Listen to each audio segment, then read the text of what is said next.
Sir William Digby prosperous British India में लिखता है, सारी दुनिया में जंगों की वजह से 107 बरसों में यानी 1793 ईस्वी से 1900 तक 50 लाख के करीब जानी नुकसान हुआ, लेकिन हिंदुस्तान में कहतों से सिर्फ 1791 से 1900 तक 1,90,00,000 से ज्यादा जानें ज़ाय हुई। इन कहतों में अमवात का सबब अंग्रेज मौर्रिख आसमानी असबाब यानी बारिश न होना करार देते हैं। ये उज़्र लंग है। 1800 ईस्वी से 1900 तक बारिश की किल्लत कभी नहीं हुई। सर विलियम डिग्बी ने कैद के आदाद शुमार और अंग्रेज माहिरीन की शहादतें पेश करते हुए लिखा है कि इन अय्याम में बारिश की कभी भी ऐसी कमी नहीं हुई जिससे कहत पड़ता और ऐसी हौलनाक बर्बादियां होती। बाज अंग्रेज मौर्रिखीन ने आबादी की ज्यादती को कहत का सबब बताने की नाकाम कोशिश की है, इसलिए कि हिंदुस्तान की आबादी फी मुरब्बा मील यूरोप के बहुत से ममालिक से ज्यादा न थी। मसलन 1921 में इंग्लिस्तान वेल्स की आबादी फी मुरब्बा मील 405, हॉलैंड की 454 और बेल्जियम की 589, जबकि हिंदुस्तान की आबादी 211 नफूस फी मुरब्बा मील थी। हिंदुस्तान की आबादी में इजाफा 7% था, मगर इजाफा काश्त भी 8% से जायद था। अलगरज इन कहतों की वजह से जिस कदर जानी नुकसान हिंदुस्तान को सिर्फ 1.5 सदी में बर्दाश्त करना पड़ा, तमाम दुनिया को 1000 बरस की जंगों में बर्दाश्त नहीं करना पड़ा।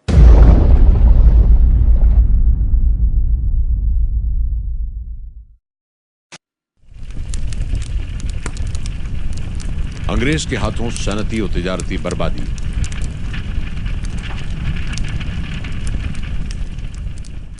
अंग्रेज ने जब देखा कि हिंदुस्तानी मसनूआत उनके मुल्क पर छाने लगी हैं, तो फौरन चौंक उठा और हर किस्म की पेशबंदी शुरू कर दी।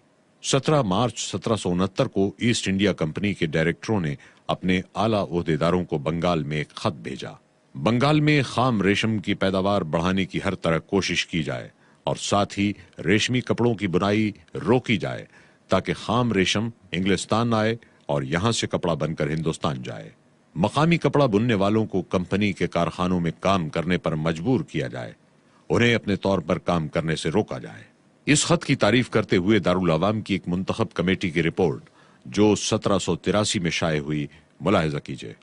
इस खत में हिंदुस्तानी पैदावार, खाम माल की तरक्की और मसनूआत की तैयारी को रोकने के लिए जो पॉलिसी साफ साफ बयान की गई है, उससे मकामी सनत को जरूर सदमा पहुंचेगा, और अगर इस पर सही अमल हुआ तो हिंदुस्तान जैसे सनत व हिरफत वाले मुल्क में ऐसा इनकलाब रूनमा होगा कि वो सनत व हिरफत भूलकर सिर्फ निरी खाम पैदावार वाला मुल्क बन जाएगा, और ये खाम पैदावार इंग्लिस्तान की मसनूआत में काम आएगी।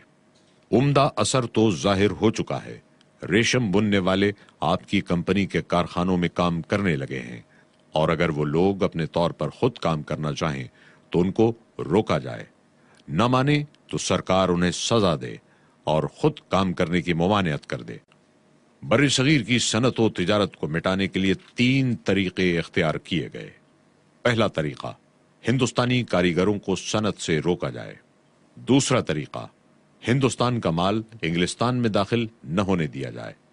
तिजारत में मामून के फलसफे पर अमल करते हुए हिंदुस्तानी दरामदात पर भारी टैक्स लगाकर उन्हें खूब महंगा किया जाए, ताकि वो मुल्की मसनूआत के मुकाबले में न टिक सकें।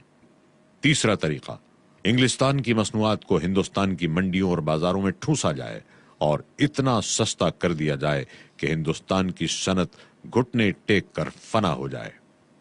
सर विलियम बोल्ट्स 1772 में लिखता है, कंपनी के गुमाश्ते गरीब जुलाहों से जिस चीज पर दस्तखत चाहते हैं ले लेते हैं, और अगर जुलाहा कम लेने से इनकार करे तो वो रुपया जबरदस्ती उनकी कमर में बंधवा दिया जाता है और फिर उनको कोड़े भी मारे जाते हैं।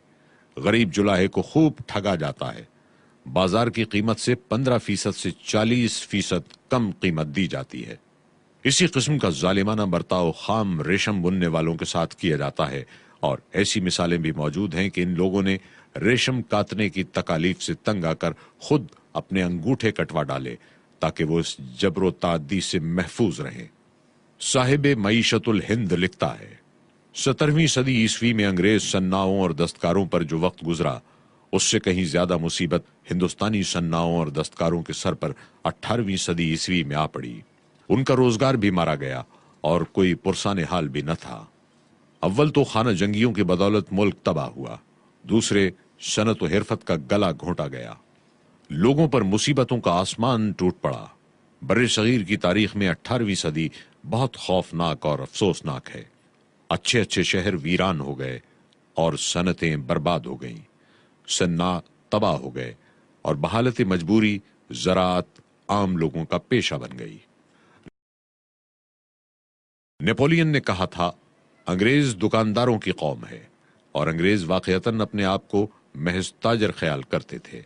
आजाद मुल्क का बाशिंदा होने की वजह से निडर और मनचले थे, जबकि सदियों की इताअत व फर्मा बरदारी करते करते हिंदुस्तान के लोग पस्त हिम्मत और बुज़दिल हो चुके थे। मुल्क में कोई हुकूमत और कोई ताकत ऐसी न थी जो हुकूक व इंसाफ की निगहदाश्त कर सकती। बस अंग्रेजों ने जिंदा जमीर से महरूम होकर जो चाहा सो किया। पूछने वाला, रोकने टोकने वाला कोई न था। बर्रे सगीर की दस्तकारी और तिजारत के बर्बाद होने की वजह से दस्तकार और ताजिर भूख व इफलास का शिकार हो गए। करोड़ों आदमी भूख से मर गए। लाखों नुफूस इखलाकी जराइम, डाका जनी और चोरी चकारी में मुब्तला हो गए और करोड़ों नुफूस ज़राअत पर गुजारा करने लगे। दस्तकारी रोज बरोज कम होने लगी। दस्तकारों की तादाद 50% से घटकर 7 या 10% रह गई। काश्तकारी करने वालों की तादाद बढ़कर 72% हो गई, जिसकी बिना पर काबिल ज़राअत जमीनें कमयाब हो गईं। ज़राअत की तरफ लोगों का चारों तरफ से हुजूम हो गया। मवेशियों के लिए चारा नापैद हो गया, जंगल काट डाले गए, ईंधन की सख्त किल्लत और गिरानी हो गई, जमीन कमजोर हो गई, गल्ले की गिरानी बढ़ती गई, बड़े बड़े शहर उजड़ गए, देहाती आबादी बढ़ गई, जहालत आम हो गई। अंग्रेजों ने बर्रे सगीर की दौलत और तमाम ज़राए दौलत, दस्तकारी, तिजारत व ज़राअत सब पर ऐसा छापा मारा कि जिसकी नज़ीर न साबिका ज़मानों में कहीं मिलती है और न मौजूदा ज़माने में किसी दूसरी कौम या मुल्क में दिखाई देती है। ताज्जुब है हिंदुस्तान में जिंदगी को कैसे तरसते तरसते गुजरी। अंग्रेज के हाथों अखलाकी बर्बादी। इंग्लिस्तान से छटे हुए बदमाश, बदकार, गुंडे, लोफर और जराइम पेशा अफराद बर्रे सगीर भेजे जाते। ऐसे लोगों के इख्तिदार और कसरत से जो बदतरीन नताइज तसव्वुर किए जा सकते हैं वो सभी मुमकिन साबित हुए।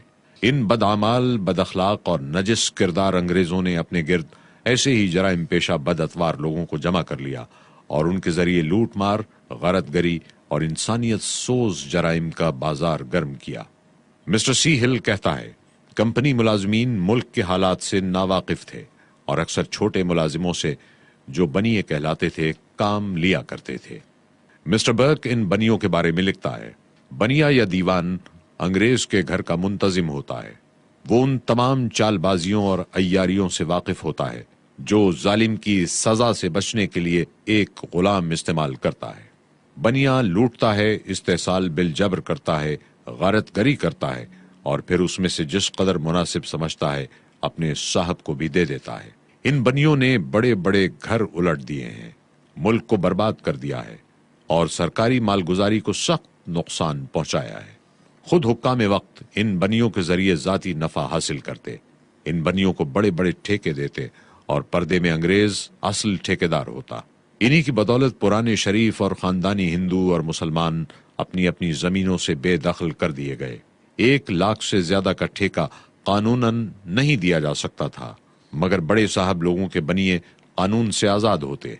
खुद वॉरेन हेस्टिंग्स गवर्नर जनरल का बनिया कंतू बाबू 13 लाख का ठेकेदार था। एक और बनिया गंगा गोविंद सिंह भी हेस्टिंग्स का ठेकेदार था। जुलाई 1785 ईस्वी में दारुल अवाम में एक हिसाब दिखाया गया जिसमें गंगा गोविंद सिंह की कमाई 3 करोड़ 20 लाख रुपए बनती है। इसी गवर्नर जनरल के दीवान रामचंद की निस्बत बयान किया गया कि वो 60 रुपए माहवार का मुलाजिम था, मगर उसने 12 करोड़ रुपए का तरका छोड़ा। कंपनी के एजेंट रूप किशन के पास इतनी दौलत थी कि उसकी मां ने उसके मरने पर 90 लाख रुपया खर्च किया। बनियों के मजालिम जानने के लिए सिर्फ देबी सिंह की मिसाल काफी है। देबी सिंह कलकत्ता हुकूमत के महबूब बनियों में से था, चुनाचे बंगाल के बड़े बड़े इलाके उसी को ठेके पर दिए गए। देवी सिंह शुरफा और इज्जतदारों को हथकड़ियां पहनाकर हवालात में रखता और अपनी मनवाता। जमीन सस्ते दामों नीलाम करा के खुद खरीदता और ये कीमत भी उसी रुपए से अदा करता जो उन्हीं जमींदारों से पेशगी वसूल कर चुका होता। ऐसी बदामालियां करने से मुल्क की सरवत और दौलत तो बर्बाद होनी ही थी। उन लोगों के अखलाक और अमाल भी बहुत ज्यादा बिगड़ गए जो अंग्रेजों के हाशिया नशी और कारकुन थे। वो अंग्रेजों की हिमायत हासिल करके मनमानी कार्रवाइयां करते। आम बाशिंदों पर इसका असर ये पड़ता कि जो आदतें और अखलाक पहले बुरे समझे जाते, उनकी बुराई दिलों से जाती रही। इसीलिए आमतौर पर जालसाजी, बद अखलाकी और जुल्म और सितम फैल गया। जान बचाने और दुनियावी जिंदगी संभालने के लिए लोग हर किस्म के जराइम में इख्तियार करने पर मजबूर हो गए और उन अखलाक व आदात में मुब्तला हो गए जो शराफत इंसानी के लिए नंगो आर हैं। वो चोरी करने, उचक्केपन को अमल में लाने, डाके डालने, कत्ल करने, ठगी और धोखेबाजी करने, बेहयाई और फवाहिश करने कराने में लग गए। आला मुलाजमत के दरवाजे बंद करके मकामी बाशिंदों को जिल्लत व इफलास के गढ़ों में धकेल दिया गया। तमाम बड़े ओहदों पर अंग्रेजों को मुकर्रर किया गया और तमाम जिम्मेदार ओहदों से हिंदुस्तानियों को हटा दिया गया। छोटे ओहदों पर मुसलमानों को निकाल कर हिंदुओं को रखा गया, क्योंकि वो अंग्रेजों की पूरी चापलूसी करते थे और अंग्रेजों की ख्वाहिशात पूरी करने के लिए किसी भी किस्म की बदअमली से दरेग नहीं करते थे और मुसलमान, हिंदू, सिख, ईसाई की कोई तमीज नहीं रखते थे।